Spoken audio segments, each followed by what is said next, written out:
On this episode of Three Tool Players, Brian takes a trip to the West Coast to pay homage to the SoCal baseball stadiums and learns three very important things about the Golden State.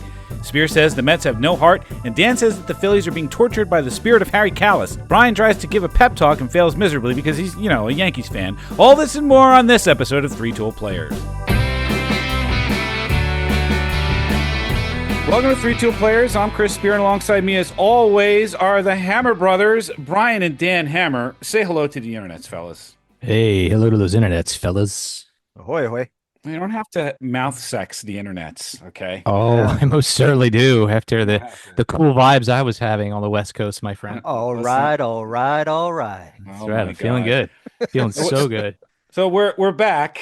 We took a bit of a hiatus there. Brian and I were decidedly away from our microphones. I was out of the country, and thank God, and we'll get into that in just a minute.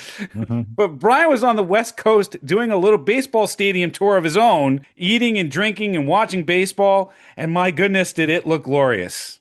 Oh, thank you, Spear. I got to tell you, this was one of those times where I looked down at all the different divisions, and as a baseball podcaster, I was absolutely ashamed of myself for not having experienced my fair share of baseball stadiums. So in a matter of 5 days, I was able to cross off 3 stadiums off my list.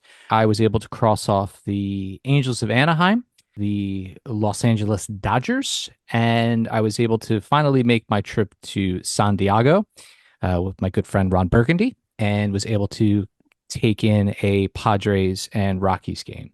So I don't know, guys, in my travels, I did learn a few things. Are you guys curious to know the 3 major things that I learned on this road trip? I would love to hear this. Oh, yeah, all right. Absolutely. Well, the first thing I learned in California is they all drive like hot garbage. And as they say in California, basura caliente. Here's the example I'm going to give you. Ready for this? So I'm driving from LAX to Angels Stadium in Anaheim, right? And I got to be honest with both of you. I felt almost Kryptonian. I mean, I don't know. Maybe it's the Jersey in me, but wow, just wow. I mean, I was riding effortlessly down the 105 and weaving through lanes and passing these mere motorists. And Dan, I got to tell you, I'm pretty sure I could have sworn I heard our father, Al Hammer, up in the clouds. And I think he was whispering to me. He said, "Live as one of them, Brian. Discover where your strength and your power are needed. Always hold in your heart the pride of your special heritage being from New Jersey. Californians can be a great people, Brian. They wish to be. They only lack the light to show the way. For this reason, above all, their capacity for good driving, I have sent them you, my only son." And then I whizzed by some dolt in a banana-colored Mustang convertible. It wasn't even a V8 engine. I mean, get out of here with that. All right, you're wasting your time. So that's the first thing I learned. All right, can I stop you for a second? Well, yeah, we got to stop. Sure, go right ahead. Yeah, I just want to make things clear. Al Hammer never said that. And the thing is, what he would have said would be like, "Get out of the way, asshole." That's what Al Hammer would say. Oh, wait. No, don't mistake me, Dan. I most certainly said that several times while I was traveling down the 105 or down the 101 with that California song stuck in my head. I think Get out of the way. Get out of the way. I mean, that's what I think Al Hammer would be saying. But listen, gentlemen, I'm just telling you, if you want to take a flight out to LAX, you'll feel absolutely superhuman. It's unbelievable. Would you say that you were Cal Al? It all kind of fits, but ultimately, that one was terrible, and I apologize. Yeah, but he made the Superman reference. I had to. Terrible. No, not at all. Terrible. Not at all. I hate myself for it. So that was part one. Second thing I learned, they put tahini on everything. Hey, Daniel, would you like a nice mango daiquiri? Sure. Bam! Tahini, salted rim for you. Hey, Spear, what about a nice watermelon habanero margarita? I would love one. Thank you. Bam! Tahini right around the rim and mixed into that drink for you. It's an explosive experience in lime sensation. I'm here to tell both of you boys I'm here for it. Tahini. All right? Tahini.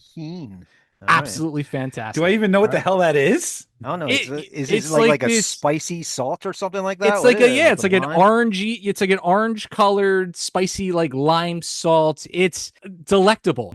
The most important thing I learned in California, number three, never, ever, ever trust a fart after an Angels game. All right. Don't ever trust a fart after an Angels game, especially if it's after a kindly old gentleman behind the crafty dog's hot dog counter who looks a little too much like Santa Claus for his own good, hands you what should only be described as a container for French fries only. But instead, it's an amalgam of chili, frizzled onions, mac and cheese, barbecue sauce, and scallions, which completely obscures what must be at the bottom of this treasure tray of just a very large hot dog and a bun. Absolutely, it's a knife and fork experience that was quite delightful at the very time I was consuming.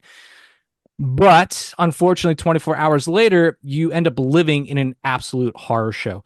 I mean, it's Come on. it, it, How is that not to be expected? I saw the picture of it. You sent okay. it to us. Yes. Well, We both well, looked at it and like we You said cringed. heart attack. okay. Well, then maybe it is because I must say I give this 0 to 5 stars experience. Would not recommend, especially if you're running low on chonies for the week. Understand? So, Well, what uh, about the taste? What was the flavor Yeah. palette? I mean, like you said, 0 out of 5, but that did look banging. 0 out of 5 for the experience Experience. aftermath. Okay. The But the aftermath. during, I'd give it a solid 3.5 out of 5. Otherwise, California was an absolute delight, fellas. I can't lie. The juxtaposition between the attitudes per stadium was fantastic. Like in Anaheim, nobody has any expectation of seeing a postseason whatsoever. So the atmosphere is so very chill. And Yeah. maybe that should have been my first like inkling, maybe my Yay. first like warning when I went to go to that hot dog counter. There was absolutely no line. There was zero people there. So that should have been my first like thought. Whereas in LA, the whole atmosphere is electric.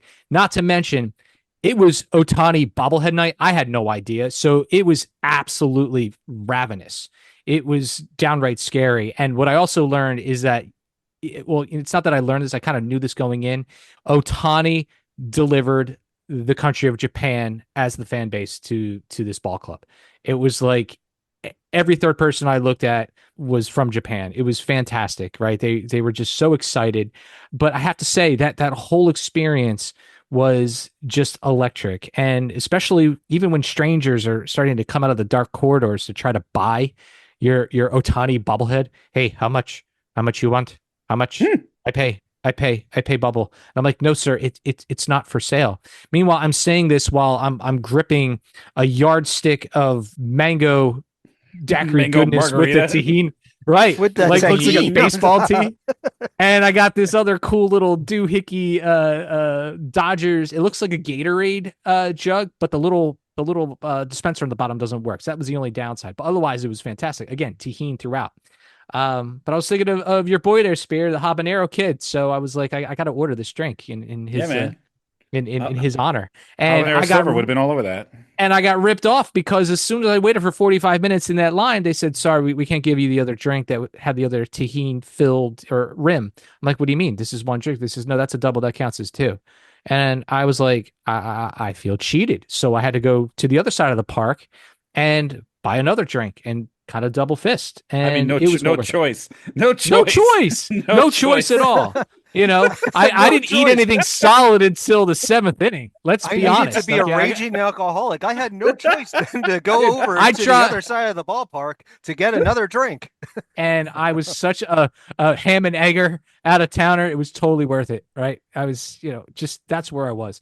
I will say though, that night was amazing because on top of the bobblehead night, Otani was still able to keep his on base streak alive. Max Muncy hit 3 home runs in that game, and he actually hit the walk off for the win, which was very exciting to see. Unfortunately, it was at the expense of your boy there, Spear Edwin Diaz, for blowing the save. So he did. He's not my boy anymore. Well, hey, and now the poor guy's on the DL. Like, go figure. As for San Diego, as kind of the cherry on top of this Sunday, I got nothing but great things to say. It was a beautiful ballpark, with an absolutely stacked team. I completely forgot how patriotic they are given the proximity of the major military facilities that are stationed nearby. So it was wonderful to see that atmosphere, a full ballpark.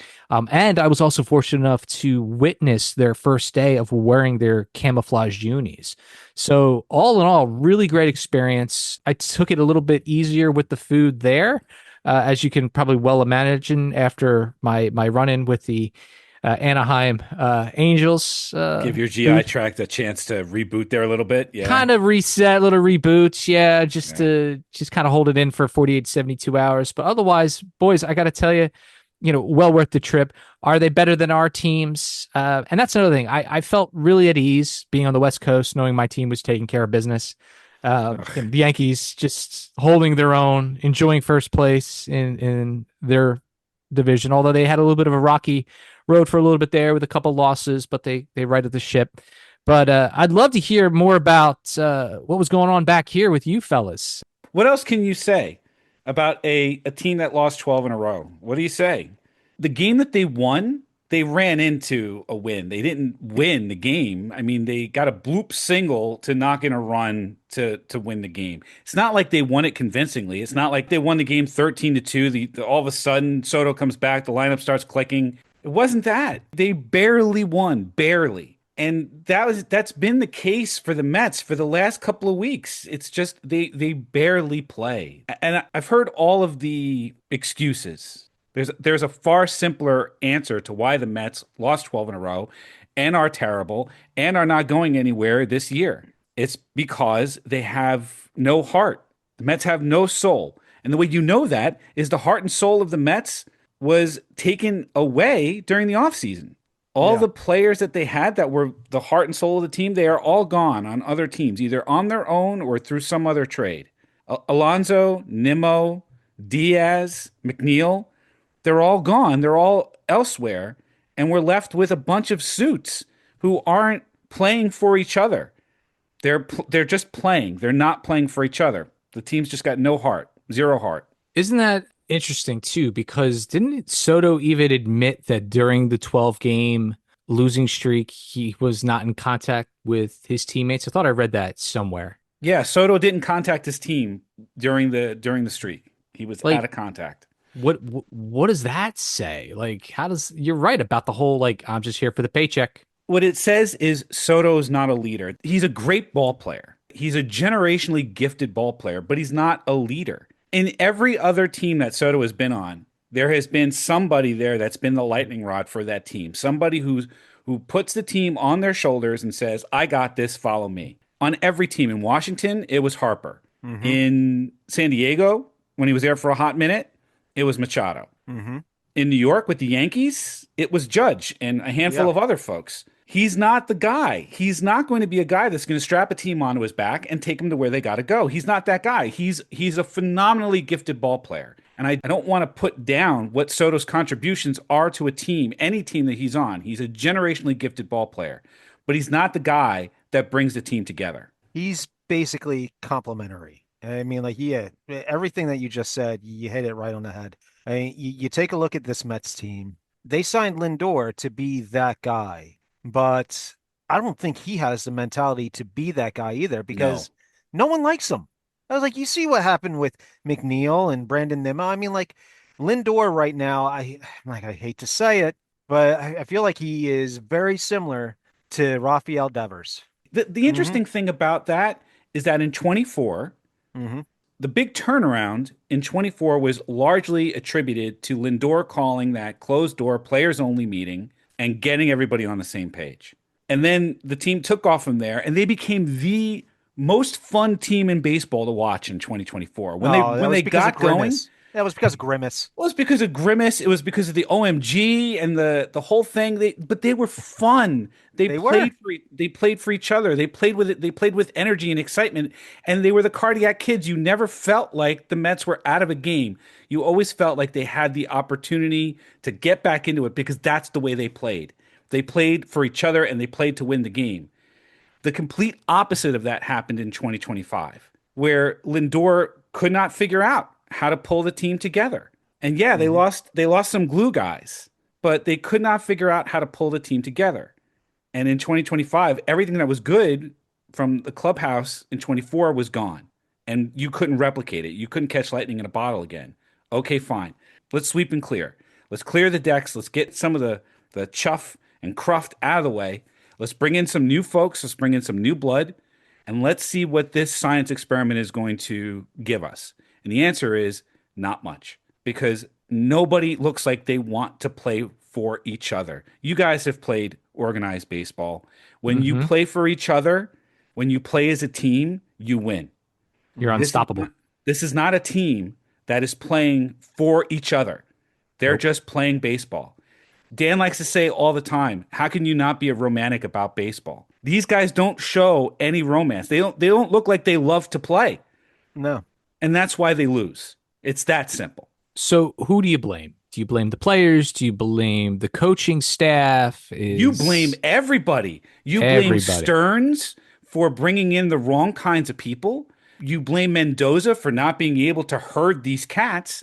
You blame the players for not realizing this fundamental truth that baseball is a team game. And in order for you to win, you have to play as a team. You have to play for each other. You have to blame everybody.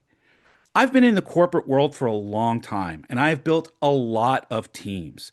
And you have to appreciate that as you're building teams, as you're building a culture around your team, that there's an alchemy to it. That Hmm. there's a mixture that you have to get right, or it's not going to work. For that, you put the blame squarely on Stearns, who didn't build the right team with the right ingredients, with the right personalities. Hmm. If Yeah. you're going to blame Mendoza for anything, you're blaming Mendoza for not showing the leadership, for not putting somebody in a headlock and saying, get your stuff together Hmm. because we need you to rally and we need you to get this thing going. He hasn't done that. That plus he's made lots of critical errors in management that have led to all kinds of different problems.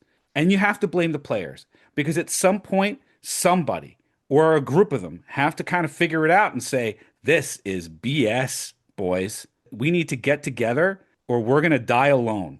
This doesn't feel like a team. This doesn't feel like a group of guys that plays for each other and with each other. Until they get to that point, this is not a team that has a chance of winning anything this season. I absolutely agree with you, Spear. There's a lot of blame to go around.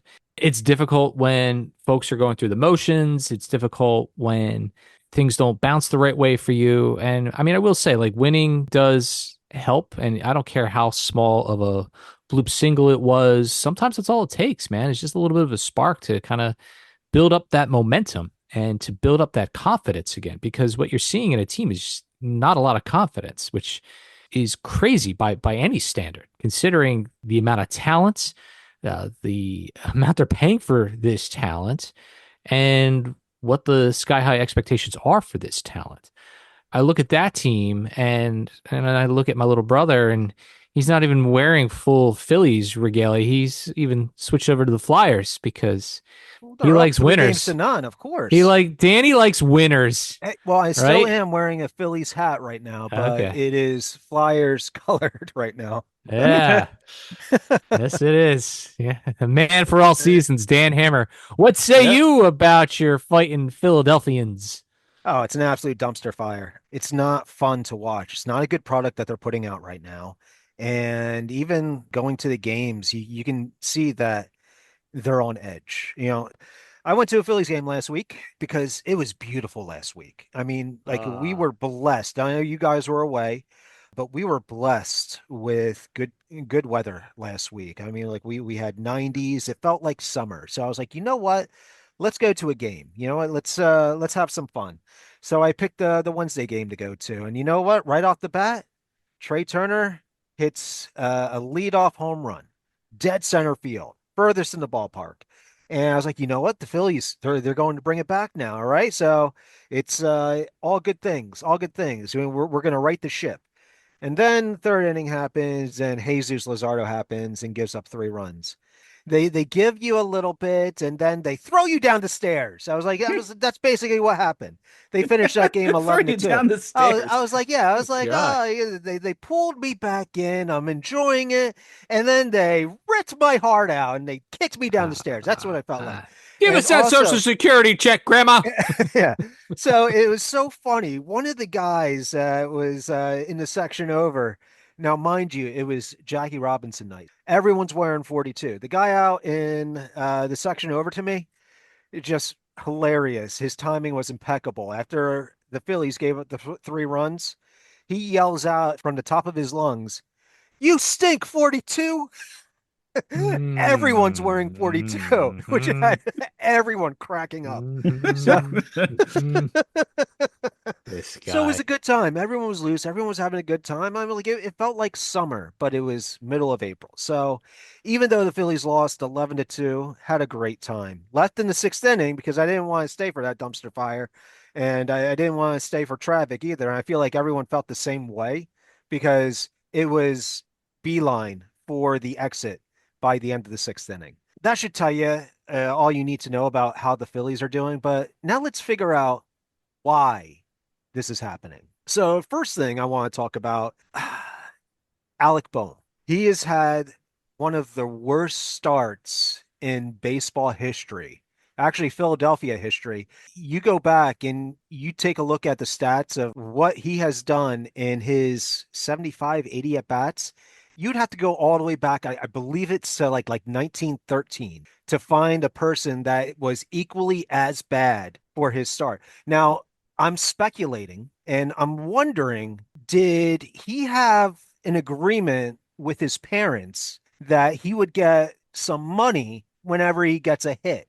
So that's what I'm thinking right now. And you know what? Since he's going with his parents and lawyering up because they stole his money and stuff like that, I don't believe that. I believe that his parents put a clause into his contract that we will give our son Alec Bohm money once he starts producing. And I was like, you know what? I bet you that's what it is. And he wants to get that clause out of his contract. What do you guys think? So Uh, I'm hearing Dan say something almost like in a salesperson's mentality. You eat what you kill. In this scenario, you eat what you hit, so to speak, and if you have a good game, you go 3 for 3.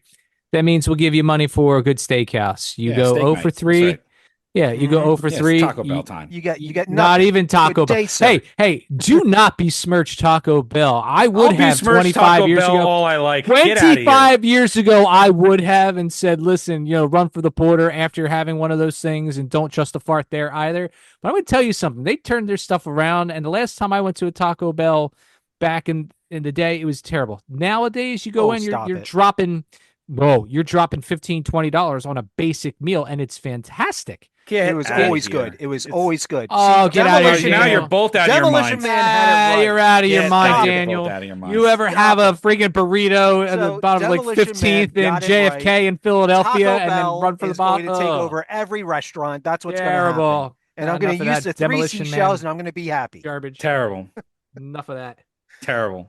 All right, which brings me to my second thing of why the Phillies are failing. If you guys haven't seen this in the beginning of the season, that Harry the K's restaurant Yeah. has been taken away out in left field and has been replaced with Ghost Energy Drink. And I have a strong feeling. I feel that the Phillies are being cursed right now because of Harry Callis. And it's not his fault. It's just the Phillies are thinking money, money, money. I need to get Ghost Energy up here so I can make some more money. Now Harry Callis, the ghost of Harry Callis, he's like, "Oh, ghost energy? Fine. I'm gonna ghost this Phillies team." And you know what? Hang on. Now the Nope. Phillies, yep. Nope. Phillies, No. yeah, No. I'm absolutely. sorry. I gotta No. stop you there. Absolutely. I gotta stop you there. It would not be the ghost of Harry K. Get That him, is. Spear. It's not going to be the ghost of Harry K. that is tormenting the Phillies because Harry K. would never, never punish the Phillies. I mean, come on Agreed. now. This is the Agreed. He- this is the I baseball gods. The baseball gods are smiting the Phillies for their insolence and replacing Harry the K's with whatever that stupid energy drink thing is. ghost energy, whatever the heck Not that is. I don't even know what it is. take Harry Callis's name out of your mouth on I that don't know. one, I man. feel like Agreed. Harry Callis is smiteful right now. Yeah, I feel like, some bad juju with doing this to Harry Callis How because about the idea, Dan, that the fact that your baseball team got a year older, really not much better, No, in that's not the terms of their case. No, talent. it's not the case. It's the energy Not at all. drink. It's It's the energy. absolutely the It's energy obviously drink. the Yeah, okay. I mean, You know Obviously, what? obviously, Forget obviously. my It's- rationale. yeah, Forget it. You exactly. know, Because you're trying to like statistics apply and logic and Logic? reason, and we're not That's having why. that right now. Not having it at all. All right. Well, then fine. You know, while we're at it, you got rid of the Schmitter, right? So now you'll never win a World Series You're for damn That's right. exactly right. that back. By the way, April 2016 was removed. You want to know something? But the Cubs love you for it because that's when that curse was broken and they ended up winning the World Series. Oh So my God. See? coincidence? I think not. Exactly. You see the that? baseball wor- gods can only maintain a couple of curses at a time. Certain balance, certain checks and balances. They're They like, said, "Hey, you what are you know, guys let's doing? You guys took away one of the best yeah, sandwiches that Citizens Bank Park, the sacrifice. Schmitter. Yeah, All right, let's that's right. eliminate the Cubs. Let's get You rid of know, that. Right. And there's a connection to Ryan Sandberg here. Oh, it all makes sense. Total it sense, does. Danny. It makes sense. Oh, the numbers. Look at Feels that. good. Feels good, right, Spear? How it come you certainly and I are does. both dressed for like a improv troupe tonight? Like you're wearing the black, I'm wearing the black. Like what? We didn't even plan this. It's I'm amazing. I'm all about yes and right now. Let's go. See, Okay. and right now I'm Yes. just doing laundry, so I just grabbed something that was clean and smelled good. Well, smelled passable. Let's go with that. All right. Right. Good Whatever is gets you through the day. that's right. But Good is debatable. but in all seriousness, it's just bad. I mean, you take a look at the product that is being put on the field, and no one's hitting. They're giving up a lot of runs. You take a look at the standings right now. I mean, Phillies, they're the worst team in all of MLB right now. They've given up, what was it? What was their runs allowed versus their runs scored? I think it's like negative 51. And like the next closest, believe it or not, like I was surprised when I saw this. Kansas City. Kansas City Ah, is like negative 35. But like hats off to like the Braves. The Braves, even with the, having their pitching injuries. with their injuries and their pitching Hmm. staff isn't all that healthy, they're still mashing the ball and they're still pitching quite well. And once Strider comes back, I hate to say it because it's only like, the end of April, but I feel like the Braves have it this year. Yeah, the Braves have it this year. The Mets don't, and the Phillies Phillies don't. don't. And that's unfortunate. You know what though? I feel like the Mets have done me a favor. They've saved me a lot of time that I will not waste on watching this inept, heartless, gutless, guileless ball club. So it'll save me some time. Yeah, I haven't watched a Phillies game all week since that Wednesday. I did not watch the Phillies at all. Mind you, the Flyers were on, so I had to watch all of the Flyers games. Oh, get out of here But with this I hockey. did watch the day game. It was just a roller coaster. And of course, the Phillies lost in extra innings. It's not a fun product to watch right You now. both sound like scorned, like little teenagers I don't want to that hear a have word from lost you. love. Shut up. You No, I don't want to hear both it. are giving up Shut so up. soon on How your the hell can beloved we ball mute clubs. you? Who's going to listen to this beautiful podcast if you aren't true believers? Okay. I am a Listen, oh, you are I know such a it's easy moron. for me to say because I'm sitting on top of the I'm sitting on top of See, he the doesn't even know AL where the East. Yankees stand. Well, I'm so NL. drunk with happiness, Daniel. I mean, look at us. I mean, we just finished off Boston again. I mean, and Cam Schlittler almost threw a complete game today. So, give it some time, you fellas. Don't throw in the towel just yet. It's You're not out of even your the end of mind. April. There are four teams in the entire history of Major League Baseball that have had a 12-game losing streak this early in the season and have made the playoffs. Four. And of The those Mets, four teams, did any of them win the World no, they Series? did not. So Well, you want to know something? I think there's a first time for nope, everything. And in nope. And terms you of can just shut the hell up. statistics, I'm not hearing any of your nonsense. Right? oh no, I'm not hearing any of your nonsense. Because I here's the can thing, and believe I anything. promised you this last year. There's no more hope in this Mets fan. None. Zero. Zilch. Until this team can prove that they have a heart, I'm not watching. I will take this clip and I will send it to Steve Cohen because you got to know there are going to be lots of empty seats in Citi Field. Plenty of good seats still available because nobody wants to go see a team that doesn't want to play hard. I'll go watch them when the Yankees are in town and they beat the snot out of them. I will cheer my beloved team on. I mean, the biggest thing we got to be concerned about right now is, are we going to wear these alternative jerseys on the road? I mean, that's the big talk here in the Bronx. And these are good problems to have. I want you to both of you gentlemen to have the same problems. Okay. I think you got to get off the woe is me wagon and jump on in for the big win. And I think you both can pull it off. I would love to Admirably. jump in for a big win or more than one. I would love to jump in for some wins, but that's not the way the Mets are going to go. It doesn't appear that that's the way the Phillies are going either, by the way. If you take a look at the Phillies schedule so far that they didn't have that hard of a schedule just yet. They're going into May. They're going to face some good teams in May. Like, think about it. Like, they faced the Nationals, they faced the Rockies and the Giants. Those were their first series. And you know what? They could not beat the Giants. The Nationals took 2 out of 3 from them. The Rangers took 2 out of 3 from them. I had to go and find what series that the Phillies won this year. Oh, the Rockies. That's it. One series that they got 2 out of 3 wins. Everything else, they have not won a series other than the Rockies. All right, what else we got? We've got hopes, we've got dreams, we've That are got shattered. positivity, No, we don't. we've got some work to do, I think, as a podcast. If we're going to rally people to listen, we're going to rally people to get excited. We've got to be the lightning rod that gets everybody excited. Spear, you should tell them all where to hear us. You could check out every single episode of the Three Tool Player podcast on Spotify, on YouTube, on Apple Podcast. Make sure that you drop us a review, 5-star this thing for us. It'll really help us out. Give us a little bit of feedback. We'd love to hear it. You can follow us on TikTok and Instagram at Three Tool Players. And for Brian and Dan Hammer, I'm Chris Spear, and we thank you for listening to this episode of Three Tool Players. But never trust a fart.